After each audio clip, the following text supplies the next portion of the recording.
Okay guys, eto na. Nalinis na natin yung EGR. Yan yung EGR valve nya. Nalinis na yan. Tapos ito naman yung intake manifold. Ito na, hindi ko na video na marumi. Pero kita nyo naman, kanina pala meron. Kita nyo naman, malinis na. Kanina ang kapal ng carbon yan. Ito yung air duct nya.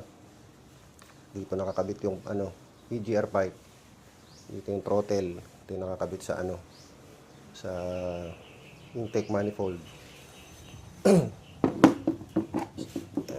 Ito yung EGR motor. Nalinis na rin natin yan. Kakabit na natin siya ngayon. Yung throttle nga pala. Ayan, linis na rin yung throttle. Ito nyo naman. Ayan. Kaya kakabit na natin. Mamaya video natin pag umandar na.